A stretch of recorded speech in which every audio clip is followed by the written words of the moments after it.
Howdy folks, and I want to welcome you to a brand new series on the channel. I've had this series in the back of my head for a while, but I just didn't know when to do it. Monotype teams have always been a popular topic amongst the Pokemon community, whether it be in challenges, Nuzlocks, or even from a competitive point of view. I've seen various videos of people doing monotyping challenges, and it gave me the idea to do best teams for every type in every single game. Now, when I say every single game, it's essentially just grouping them together by regions. Fire Red and Leaf Green will represent Kanto. Platinum will represent Sinnoh, Heart Gold and Soul Silver, Johto, Black and White and Black and White 2 will be their own separate things, X and Y, ORAS, Sun and Moon and Ultra Sun and Moon, Sword and Shield, and then Legends Arceus. I just find it easier to do it from this angle. I'm also pretty confident you can use the same teams in other region titles, like Gen 1, Gen 2, and even Let's Go. Before I go any further though, I'm gonna break down some rules. No version exclusive Pokemon, no trade evos, etc. All the Pokemon featured on these are also available pre-post game. I will not be providing locations, how to get certain Pokemon, what each Pokemon does well against, nor suggesting movesets. There will be move suggestions, just not fully blown movesets for each Pokemon. If I did all that, this video would go on for a pretty long time. You guys, however, are more than welcome to suggest movesets in the comment section below. Speaking of the comments, if you guys like this series, leave a comment with what typing you want to see next. The comment with the most upvotes will be the type I cover next. Before I begin though, real quick, Mystic Reads and Mystic Umbreon Shorts, go check them out. I narrate stories and have exclusive Pokemon content. Links will be below. Alright though, with that out of the way, let's begin. Okay, starting off, we have Pokemon Fire Red and Leaf Green. We have some pretty goated Pokemon here for a Kanto specific game if I do say so myself. We have Fearow/Dodrio, Clefable, Persian, Kangaskhan, Tauros, and of course, Snorlax. I usually have a debate between Fearow and Dodrio, but in this case, because we are limited on normal type options, I chose both. They're both pretty fast and hard-hitting physical attackers. Clefable is a coverage machine and really does the normal type justice. It will pretty much be your jack of all trades if you're in a tough spot. It also gets access to moves like Thunderbolt, Flamethrower, Ice Beam, etc. Up third is Persian, and if you're playing Gen 1, this thing will shred even more due to Slash. It still does pretty well in Gen 3 though. Next is Kangaskhan. The location is pretty obvious, and have fun catching this thing. It's got good stats all around though. Fifth is the hard hitter, being Tauros. Tauros will definitely be one of this team's MVPs. It hits hard and pretty dang fast. In Gen 1, it'll easily shred too. Lastly is Snorlax, which needs no introduction on this channel. Snorlax is pretty much this team's main MVP. I would use the Return TM on it personally, along with Shadow Ball for Sabrina. The difficult part of Gen 3 is the TM usage, so you're gonna have to be pretty careful on what TMs you want to use on which Pokemon. The good thing is though, strength exists, and it being an HM means unlimited usage. Oh yeah, by the way, good luck with Brock. Eradicate and Tail Whip might come in handy. Alrighty, next up is Platinum. Now some of you might be asking, why not the remakes or OG Diamond and Pearl? Do I really need to answer that? We all know Platinum is the superior Pokemon game. Come on guys. First up, I think it's pretty obvious because I never shut up about it on the channel. It's Staraptor. This Pokemon needs no explanation. It's the best regional bird for this time. Close combat, you all know already. Second up is Bibarel/Ambipom. Bibarel can be helpful against Rourke, but then I feel all it does is just take up space for HM usage. Still, not a bad choice though. Ambipom is better because 100 base attack and 115 base speed. Move Tutor will also be your best friend in this scenario. Third, we have Clefable. I already explained it for Fire Red and Leaf Green, so I'll leave it here. Snorlax doesn't need an explanation. Fifth is Licky Licky, and this thing's got a lot of coverage. It's not as good as Snorlax, but it's still a great Pokemon to have, especially when you have all this coverage at your disposal. Up last is Togekiss, and I'm gonna say it right now, it feels good knowing this Pokemon is a normal type in Gen 4. It's also the best Pokemon on the team, having access to, hopefully, Serene Grace. Even if it does have Hustle, I don't think it's that big of a deal. Regardless, it still has Air Slash, Aura Sphere, etc. As always, be strategic on which TMs you use. Strength is still your buddy. And in Platinum, Pokemon threw you all a bone. You can get Return at the game corner, and it's also available in a few places throughout Sinnoh. Just be sure to stack your money well. Okay, time for my favorite games on this list, Heart Gold and Soul Silver. For this Johto iteration, we have Fearow, Ambipom, Granbull, Girafarig, Tauros, and Miltank. Fearow, as usual, hits hard and fast. Ambipom follows suit. Granbull is a fun one as it gets all the elemental fangs and it has Intimidate as an ability, which if pulled off correctly, can put Whitney in her place. Up fourth is actually an underrated choice, even before Farigiraf, and that's Girafarig. This will completely wall Morty, and it also has the Psychic typing covered. Lastly, are Miltank and Tauros. These two are pretty hard physical attackers, and they also got some great speed as well. Strength, of course, will be here again, and unlike Platinum, as far as I know, you can only get one return TM here. I could be wrong about that though. Really, any of these Pokemon can perform well with return. It just depends on what Pokemon you want to give it to. As usual, be strategic with your TM usage here. We're finally in Unova, and because of how limited the Pokedex is, only having access to specifically just Gen 5 Mons, this is pretty much just gonna be a list of all the normal Pokemon available. Stoutland, Watchog, Unpheasant, Audino, Chinchino, and Sawsbug. I will say the good thing here is that TMs are no longer limited use, so you can really bring out the fullest with these Pokemon, despite some of them not being the best.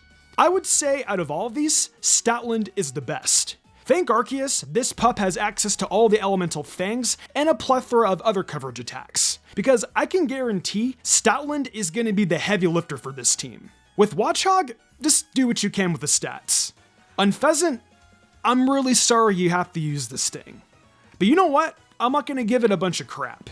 Stats-wise, it looks great. The only issue is it has a limited move pool. Aerial Ace is your best bet for Flying Stab, and for normal, just use Return. At least Return can be purchased in this game, and with Unpheasant's great base physical attack, you're going to be doing pretty good. So it's really not all that bad to use. As for Audino, base 60 physical attack and 60 special attack is just yuck. I kid you guys not, I looked at the Pokedex a few more times to see if it could be swapped, and nope, it can't. I tried Braviary, but as we all know, it's a version exclusive, so it's a no-go unfortunately. Chinchino, despite having Skill Link as its hidden ability, Technician can still be used pretty well with it. I never thought I would ever hear these words come out of my mouth, but Pound is actually viable here. Sawsbuck is actually pretty cool. Its grass typing gives it help against the team's rock resistance. Hornleech is a pretty sick move as well. Black and White 2 has blessed us with a little bit of variety this time, as we now have more Mons outside of just Unova. However, 4 members of the team are staying the same, being Stoutland, Unpheasant, Sawsbuck, and Chinchino. I've already explained them, so let's just tackle the new 2, being Clefable and Zangoose. Clefable I did explain in Platinum and Fire Red and Leaf Green, but a brief refresher, it's a coverage machine. Lastly, we have Zangoose, and surprisingly, it's not a version exclusive Pokemon. I'd run Swords Dance on this thing and just go to town. Now, we're in Generation 6. What I love most about X and Y is the variety of Pokemon we were able to use, and the normal types have a pretty good selection in these games. Diggersby, Staraptor, Snorlax, Exploud, Heliolisk, and Miltank are the team members for Kalos. Diggersby is awesome because it has access to the ground typing. Ground typing is a dominant type in pretty much every Pokemon game, so that helps out a lot. Staraptor and Snorlax need no introductions. Exploud is a fun one because in Gen 6, it gets access to Boom Burst. 140 base attack will decimate this game, and it has a lot of coverage for more fun. Heliolisk gets that electric typing, which always helps out. Sometimes I forget Heliolisk is a normal type Pokemon, but in our case, I'm glad it is. It also gets a little bit of coverage, like Surf, Grass Knot, and Focus Blast. Plus, 109 speed and 109 special attack makes it a very viable and beautiful Pokemon. Lastly, Miltank. I've explained earlier, but it's pretty good all things considered. Since I didn't cover Ruby, Sapphire, or Emerald, we're covering Hoenn now with Omega Ruby and Alpha Sapphire. The team is Swellow, Slacking, Exploud, Dodrio, Kecleon, and Girafarig.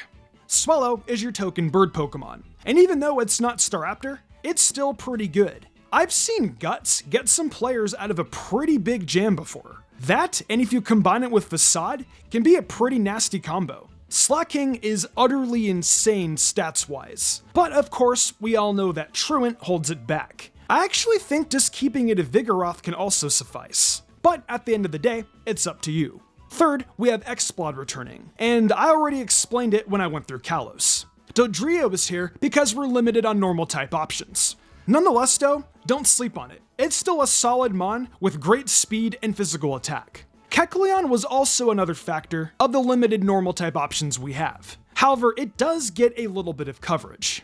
Lastly, we have Girafarig. Once again, limited normal type pool to pick from. But Girafarig does get some nice psychic attacks, and it has access to Calm Mind, which will help out in tight spots. Alola. We've made it to the Alola region. Sun and Moon provided a lot of interesting options to use, and even the normal types available are pretty freaking good. Let's check them out. Snorlax, Stoutland, Tauros, Miltank, Beware, and Silvally. 4 out of the 6 Pokemon I've already explained, so that leaves us with Beware and Silvally.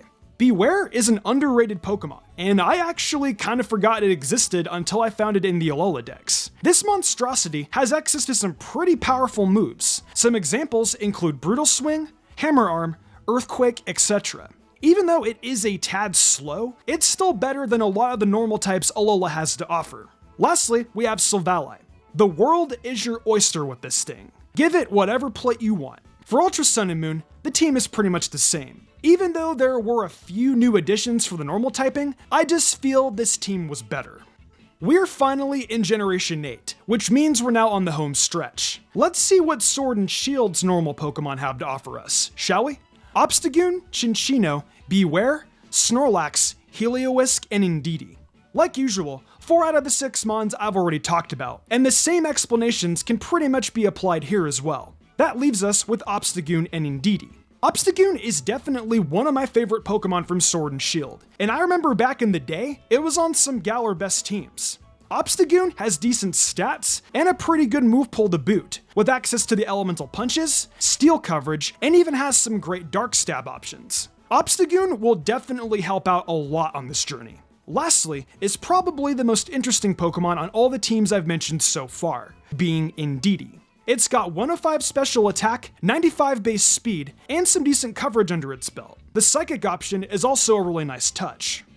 Lastly, we travel back in the past to the region of Hisui, and since there's no real battling in this game, I debated on whether or not I wanted to make a team for this game. I just hope Volo doesn't whoop you guys too bad. It's kind of the reason why I made this team. Staraptor, Wurdeer, Snorlax, Ambipom, Ursaluna, and Hisuian Zoroark. 3 out of the 6 mons I've already explained, so that just leaves the Hisuian forms. Starting off, we got Wurdeer.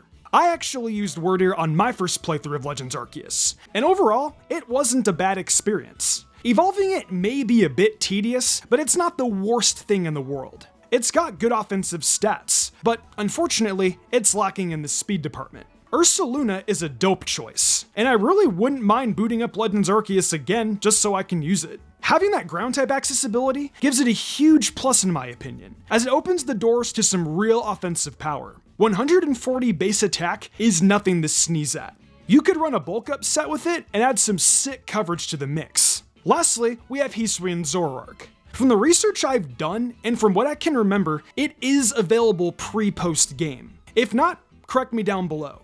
It still is very late game though. It's got great offensive stats with some good moves in its arsenal that let it get the job done. I chose it because of its typing, and of course its amazing design, so there may be a little bit of bias here. However, if you guys do not feel like waiting to get it, you can choose Licky Licky as an alternative option. Now to address the elephant in the room, Pokemon Scarlet and Violet. I am pretty much just waiting on the announcement of potential DLC. If we do not get DLC, I will leave a pinned comment with the best normal type team for Scarlet and Violet. And from here on out in the series, I will include Scarlet and Violet teams. If we do get DLC though, I'll wait till that comes out with all the returning Pokemon and do individual team videos specifically for Scarlet and Violet. I just think it's redundant to create a team now, and then 9 months later, we have more options to use. So until Scarlet and Violet DLC is either announced or not announced, I don't know yet.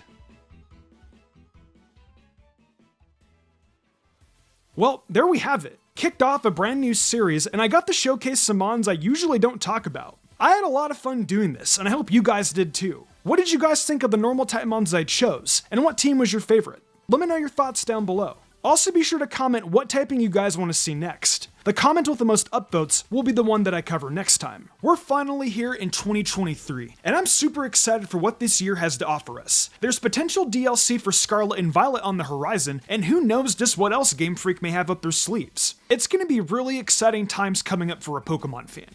If you're interested in more Mystic content, check out my TikTok and Mystic Umbreon Shorts YouTube channel. I've got a really fun series starting up there very soon, and of course, have a weekly edition of my Should You Use series focusing on Pokemon in Scarlet and Violet. Also, if you're into fanfictions and what ifs, check out Mystic Reads. I offer a ton of creative spoken word content on there, so come join me. Thanks again for joining me today, and I'll see you all next time.